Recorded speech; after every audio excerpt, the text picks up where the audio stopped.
Tudo bom, gente? Continuamos com o nosso projeto agora, devido à proximidade do Enem, de algumas questões, alguns resumos, bem voltados aí para a prova do Enem que se aproxima. A gente faz hoje uma questão da prova do Enem de 2015, da segunda aplicação, falando sobre sistema digestório, assunto top, super recorrente na prova lá do Enem. A questão coloca assim: uma enzima foi retirada de um dos órgãos do sistema digestório, Bom, sistema digestório, ele apresenta o tubo digestivo, que é por onde o alimento passa, e apresenta, moçada, lá os órgãos anexos.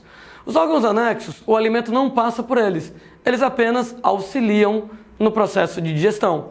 O tubo digestivo começa com a boca, e a boca está associada a 3 órgãos anexos: dentes, língua e as glândulas salivares. Tem vários tipos de glândulas salivares. As 3 maiores são as parótidas, localizadas embaixo, aqui da sua orelha mais ou menos, as submandibulares, no ângulo da mandíbula, e as sublinguais, embaixo da língua. Segundo compartimento, faringe, também chamado garganta, é apenas a passagem da boca para o esôfago. E o esôfago, por sua vez, é apenas um canal que conecta a boca com o estômago. Depois do estômago a gente tem o intestino delgado. O intestino delgado é a parte mais longa do tubo digestivo, ele tem 6 metros de comprimento. Apesar dos 6 metros de comprimento, a parte mais importante é só o comecinho, os 25 centímetros iniciais, chamados de duodeno. Duodeno é importante porque nele eu tenho a associação de 3 órgãos anexos: o fígado, a vesícula biliar e o pâncreas estão relacionados com essa área. A outra região do intestino delgado é o jejuno e a outra é o íleo. Se bem que os anatomistas nunca conseguiram se decidir direito onde é que termina o jejuno e começa o íleo. A tendência da gente atualmente é chamar de jejuno-íleo, como se fosse uma coisa só. A penúltima região do tubo digestivo é o intestino grosso, sendo que o intestino grosso se divide lá em seco. Associado ao seco, nós temos o apêndice secal, o apêndice vermiforme, essa tripinha. Ela, moçada, em alguns animais como cavalo, como coelho, como gorila, que são animais herbívoros, é bem desenvolvida e vai acumular bactérias que ajudam na digestão de celulose.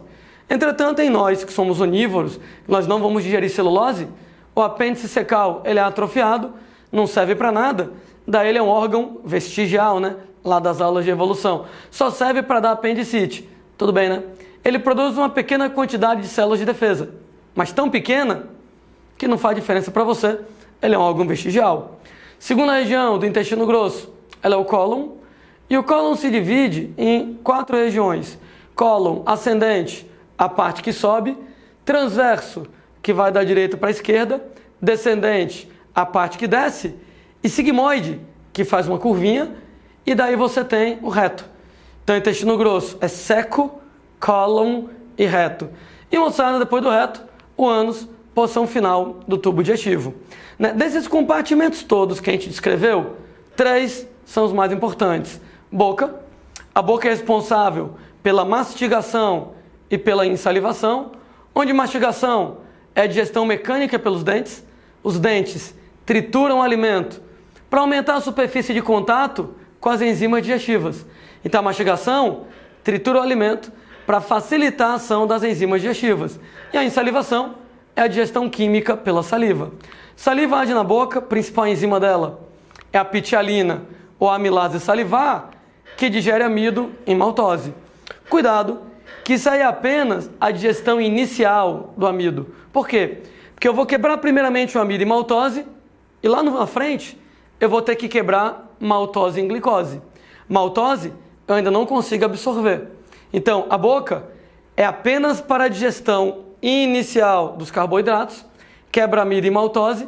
Como eu não consigo absorver a maltose lá na frente, eu vou ter que quebrar a maltose em glicose. Então, a boca só faz o início do processo. pH ideal de ação da boca, um pH neutro na casa de 7. Segundo compartimento importante do sistema digestório, o estômago. E o estômago está relacionado com quimificação, onde quimificação é a digestão química proporcionada pelo suco gástrico. Suco gástrico, moçada, trabalha no estômago e a principal enzima dele se chama pepsina. Pepsina digere proteínas em peptídeos. Olha que é só a digestão inicial de proteínas. Porque eu vou pegar uma proteína com 100, 200, 300 aminoácidos e vou quebrar em peptídeos com 10 ou 20 aminoácidos, que eu ainda não consigo absorver. Então lá na frente, eu vou ter que quebrar os peptídeos em aminoácidos isolados. E é por isso que eu vou dizer que o estômago, ele faz a digestão inicial da proteína. Quebra a proteína em peptídeo, ainda não dá para eu absorver o peptídeo, lá na frente eu vou ter que quebrar os peptídeos em aminoácidos. pH ideal de ação do suco gástrico é um pH ácido entre 1,8 e 2,0, proporcionado pelo ácido clorídrico que a gente tem lá no estômago. Você tem, moçada, lá, a última porção importante do sistema digestório que eu queria lembrar é o duodeno, primeira região do intestino delgado. O duodeno está relacionado com a quilificação e com a absorção. Quilificação é a digestão química lá no duodeno, sendo que a quilificação ela tem ação de 3 sucos digestivos, da bile, do suco pancreático e do suco entérico. Sendo, moçada, que a bile, primeiro dos sucos digestivos que trabalham no duodeno, ela é produzida no fígado, armazenada e liberada pela vesícula biliar. Daí, pelo amor de Deus, muito cuidado com isso, que inclusive já foi tema de questões do Enem. Se eu tirar a vesícula biliar, eu paro de produzir bile? De jeito nenhum. Quem produz bile é o fígado, gente. Né? É o fígado quem fabrica bile.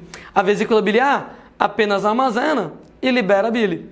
De maneira que, se você por algum motivo tiver que remover a sua vesícula biliar, você vai continuar tendo bile. Apenas, sem a vesícula, eu não consigo armazenar a bile e não consigo controlar a liberação da bile.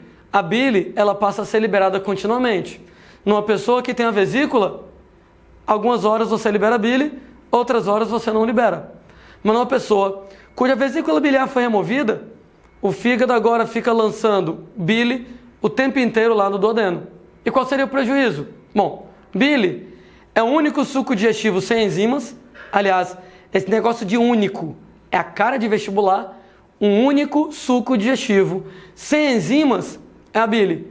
Né? Então, tem enzima na saliva, tem enzima no suco gástrico, bile não tem. E o que é que tem na bile? Sais ou ácidos biliares. Pode chamar de sais ou de ácidos biliares.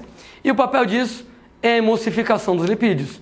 Emulsificar é a fragmentação de gotas de lipídios para poder aumentar a superfície de contato com as enzimas lipases.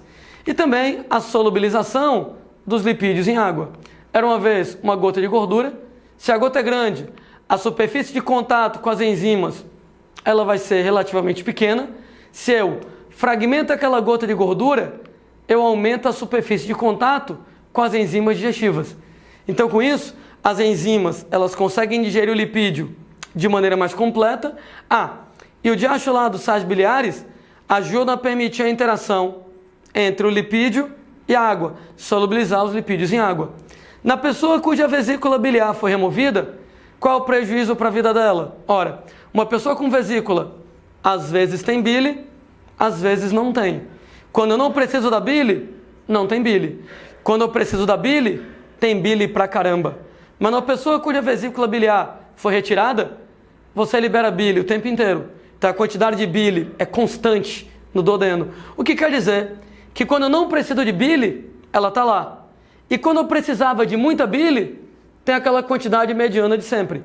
Como eu vou ter aquela quantidade mediana de bile e não a quantidade que eu precisaria, eu não vou digerir os lipídios direito.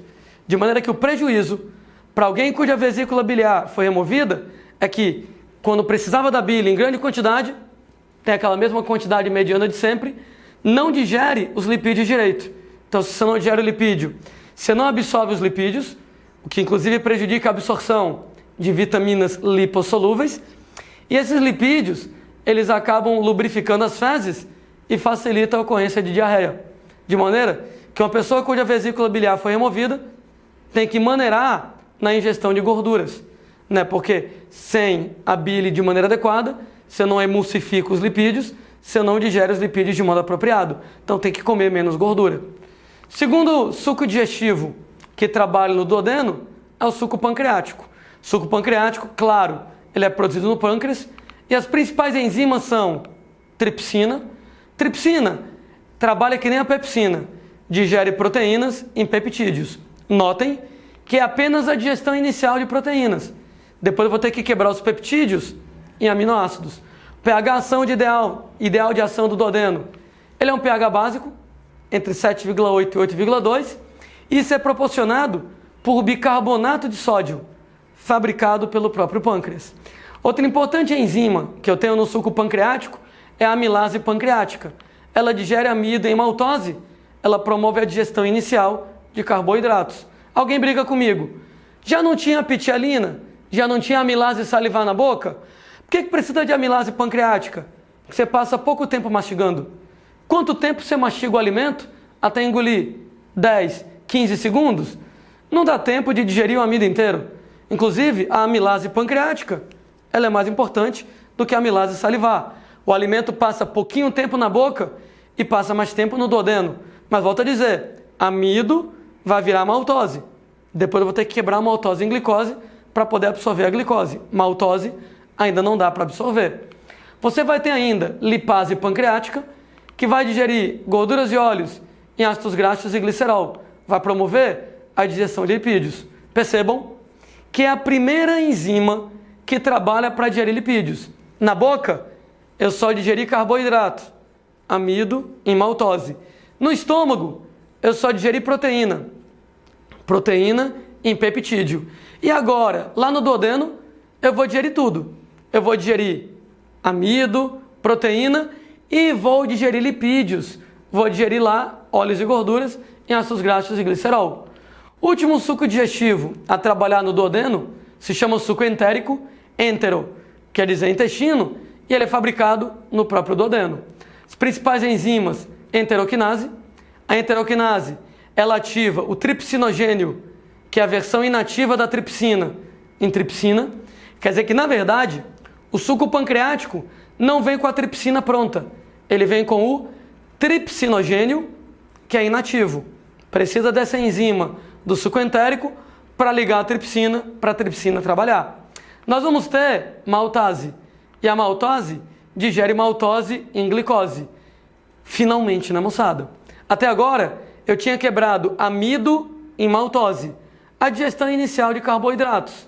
E finalmente eu vou quebrar a maltose em glicose, a digestão final de carboidratos. A maltose eu não consigo absorver, agora que eu quebrei em glicose, eu consigo absorver, então a glicose pode ser absorvida. Ainda no suco entérico, eu tenho peptidases, que vão digerir peptídeos em aminoácidos. Finalmente, né? Até agora, eu tinha quebrado proteínas em peptídeos. E eu não consigo absorver os peptídeos. Agora, eu vou quebrar peptídeos em aminoácidos, a digestão final de proteínas. O aminoácido agora, eu consigo absorver. De modo que, resumidamente, os 3 compartimentos principais. Boca, promove a digestão inicial de carboidratos. Amido em maltose, em pH neutro. Estômago, promove a digestão inicial de proteínas. Proteínas em peptídeos, em pH ácido. E o duodeno promove a digestão final de tudo. De carboidratos, de proteínas e de lipídios. Eu vou pegar maltose em glicose, eu vou pegar peptídeos em aminoácidos, eu vou pegar óleos e gorduras em ácidos graxos e glicerol. E o pH ideal de funcionamento do duodeno é um pH que ele é básico. Voltando lá para a questão, uma enzima foi retirada de um dos órgãos do sistema digestório de um cachorro, que é muito parecido com o nosso, e após ser purificada, foi diluída em solução fisiológica e distribuída em 3 tubos de ensaio com os seguintes conteúdos. Tubo 1, carne, que é basicamente proteína. Tubo 2, macarrão, que é basicamente amido. E tubo 3, banha, que é basicamente gordura. Daí ele coloca assim, né? Em todos os tubos foi adicionado ácido clorídrico. E o pH da solução baixou para um valor próximo a 2. Além disso, os tubos foram mantidos por 2 horas a temperatura de 37 graus, que é a temperatura do corpo humano, o cachorro é parecido. A digestão do alimento ocorreu somente no tubo 1. Gente, o tubo 1 tinha carne. Carne é a base de proteína. Ora, quem digere proteína em pH ácido próximo de 2? Estômago, né, gente? Então, boca digere carboidratos, tipo moçada macarrão, em pH neutro. Estômago digere proteínas, como a carne, em pH ácido, e o duodeno digere tudo, né? Ele digere lá proteína, digere lá carboidrato e digere lipídios, como óleos e gorduras, como a banha, em pH básico. Mas pela série de dicas que ele coloca para ti, tá falando do estômago, opção correta para marcar, letra C. E, gente, até o próximo vídeo. Valeu!